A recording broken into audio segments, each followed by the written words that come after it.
worries about the new residential recycling rules, with the system set to be overhauled next month.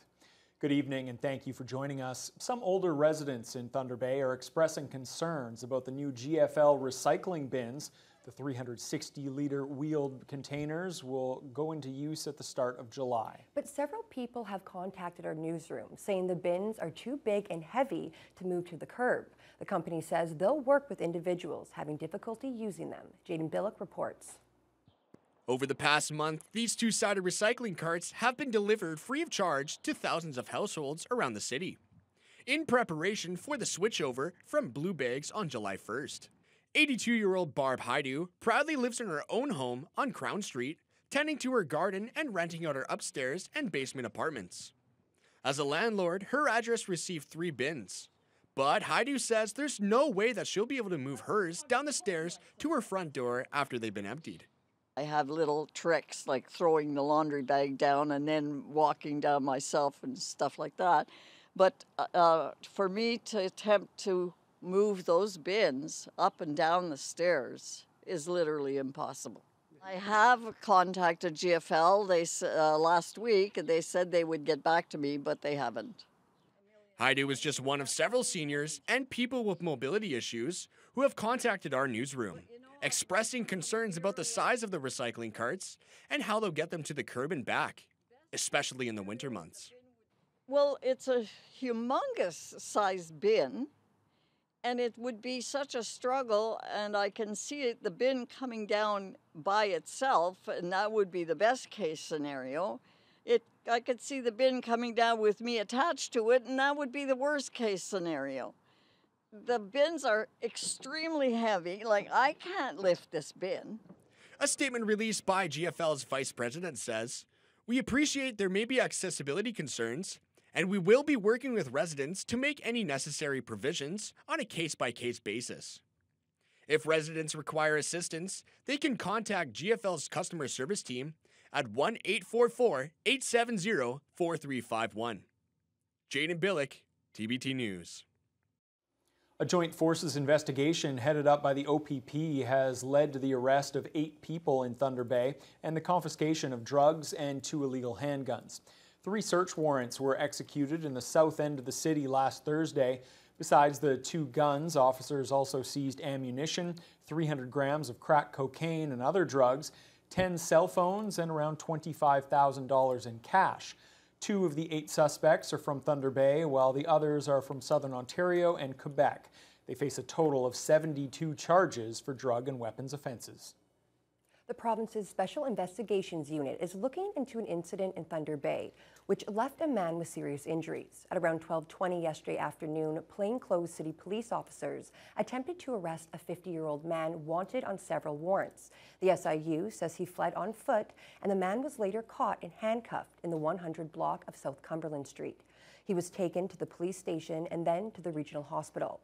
The man was diagnosed with a serious injury and remains in hospital. The SIU is asking anyone who may have witnessed the arrest or has video of it to contact their office.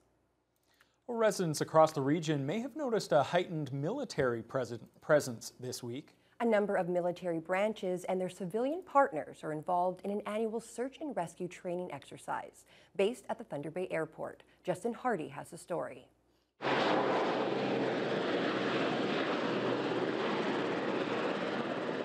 Chinthex is the name of the search and rescue exercise put on by the 435 Transport and Rescue Squadron. It saw a number of personnel with simulated injuries brought to various points in the region throughout the week to be found and rescued by those taking part. Participants include squadrons from the Royal Canadian Air Force, federal and provincial police agencies, Civil Air Search and Rescue Association, Orange, MNR, and other local agencies. A number of U.S. Air Force squadrons and the U.S. Coast Guard also took part. Major Curtis Cusack says getting crews used to working together is essential. Interoperability is key. We share our coverage of the Great Lakes with our counterparts in the U.S. Coast Guard to the south, as well as on each coast, the Pacific and Atlantic, we share with the U.S. Coast Guard as well.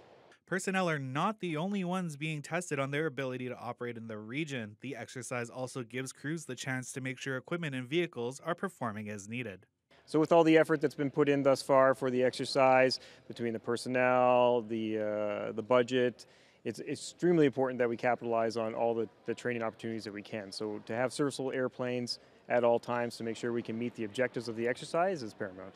Once this year's training exercise is complete, crews will return to duty. Canadian Armed Forces search and rescue crews are on standby 24 hours a day, 7 days a week. Justin Hardy, TBT News. Premier Doug Ford has shuffled his cabinet this evening, following the last day of the legislative session. Details are still trickling in about who is on the move. Now, this all comes as MPPs get set to begin their summer break. CTV's Siobhan Morris tells us what happened today at Queen's Park ahead of that cabinet shuffle. Like rowdy kids waiting for the final bell on the last day of school, the Speaker has the ability to send people home a little early.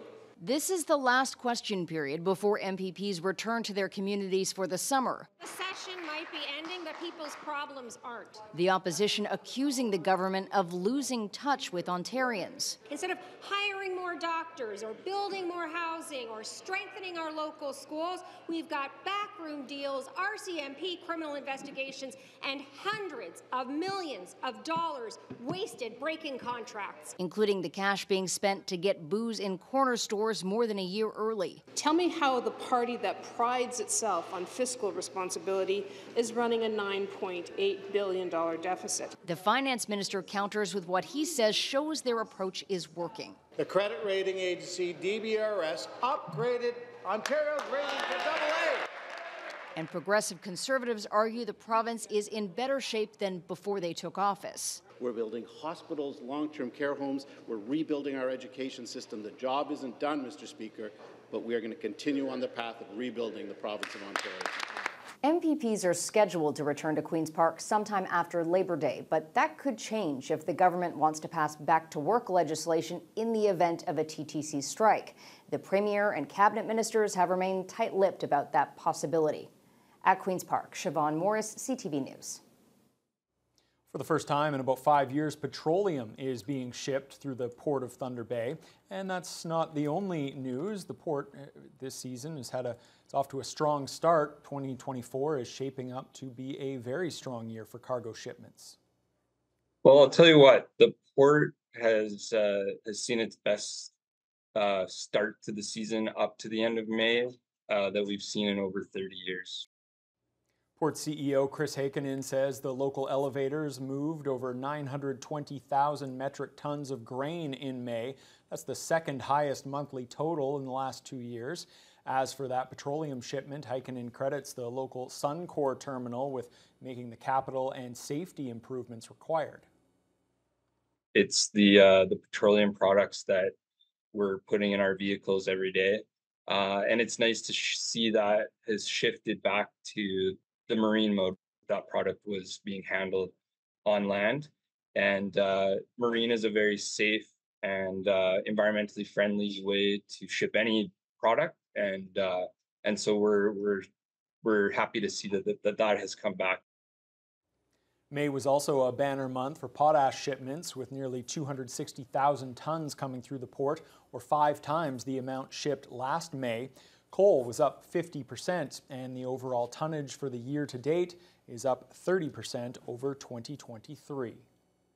Thunder Bay Police are expanding their drone program into their primary response unit and training 8 more officers to operate them. The police force provided a demonstration of how the equipment works during the 4-day hands-on training program. Nev Van Pelt was there and brings us the story. The Thunder Bay Police Service currently has 12 officers who are trained pilots, with 8 more in the training process. The program is a combination of theory and hands-on training, and Traffic Constable Tom Armstrong spoke about what the trainees will be learning. There's a lot of rules regarding where we fly drones, how we get authorization. So there's a lot of training and teaching on that to make sure that everybody's well informed on the legality and doing it properly and safely.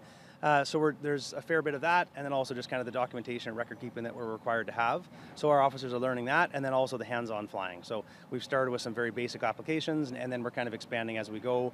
Today we're going to get into some realistic scenarios, things we've encountered in real life here. We're going to mock those up. In the past, the drone program was dedicated to traffic and a few other specialty units, but it's now being expanded into the primary response unit.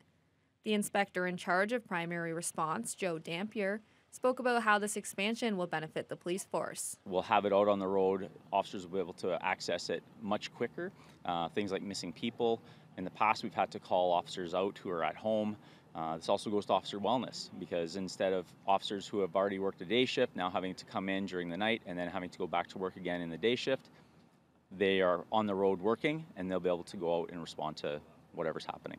The technology has helped the police service in many ways, and Armstrong said the drones are used on a regular basis, with the biggest application being crime scene and collision scene documentation, as well as missing persons and subject searches. It gives you a wonderful perspective. We can capture incredible high-quality images of an entire scene to help us document that really well. So that's something that gives us better evidence, and it also we're far more efficient. So we can process a collision scene far faster with these and get better information than we historically have been able to. Nev Van Pelt, TBT News. More than 100 students graduated today from Oshkosh Pimashawin, the Wenjack Education Institute. The graduation is a momentous occasion for the students who've had to overcome long odds. 102 students received diplomas today, a lot of them hailing from remote First Nations, where there are major barriers to getting a high school education, let alone post-secondary. The Institute offers a number of college-accredited programs that can be mostly completed online.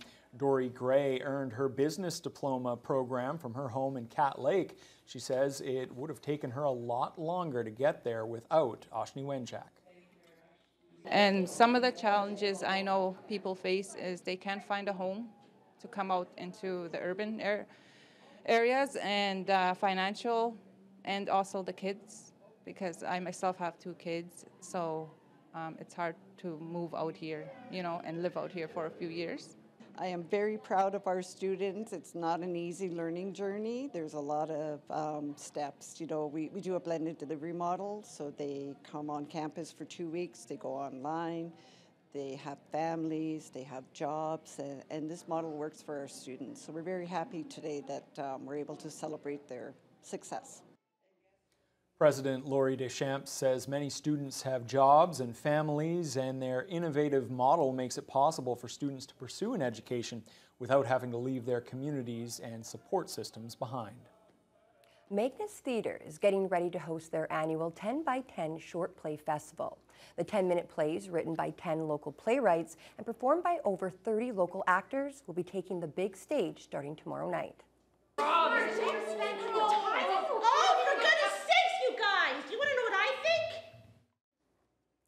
The 10 by 10 serves as a developmental opportunity for the playwrights, directors, and actors here in our city to grow their strengths as they bring these short plays to life.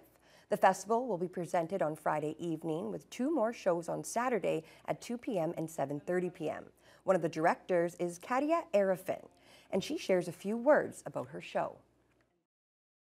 So it's a show about a single mom and her 3 crazy kids, and just a single afternoon where they're all trying to get their lives in order.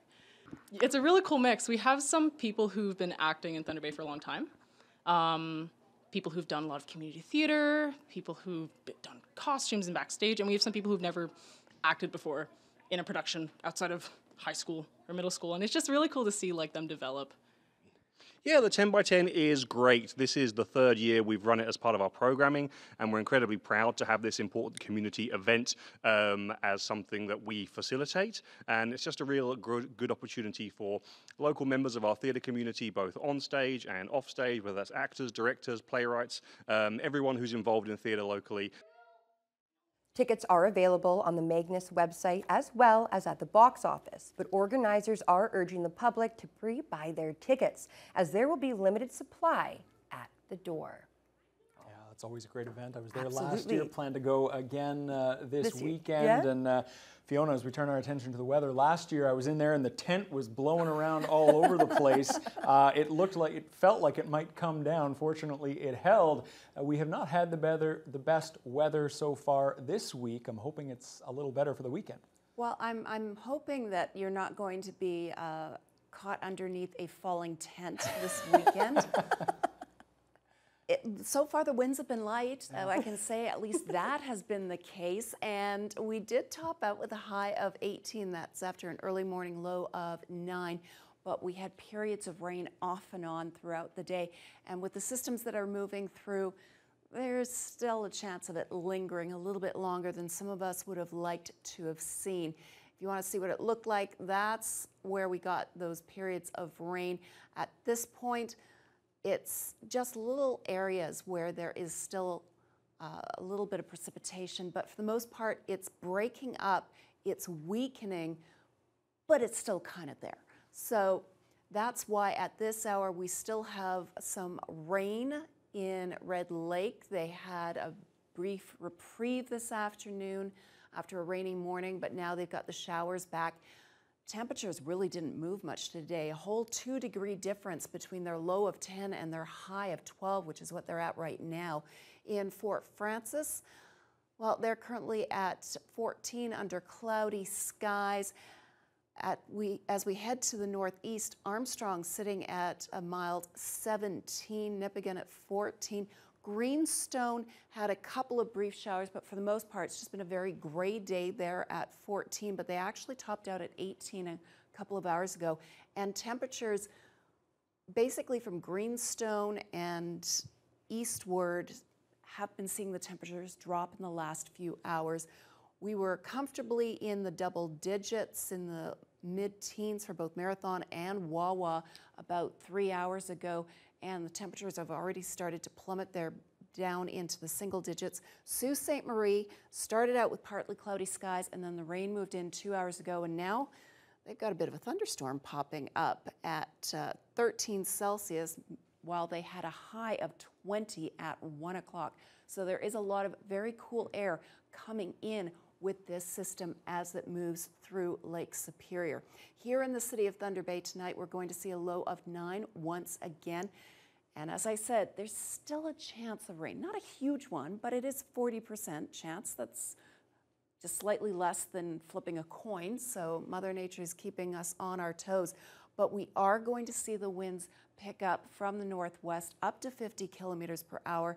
That trend is going to continue overnight and into tomorrow morning. Friday's going to be a little bit blustery, chance of some rain.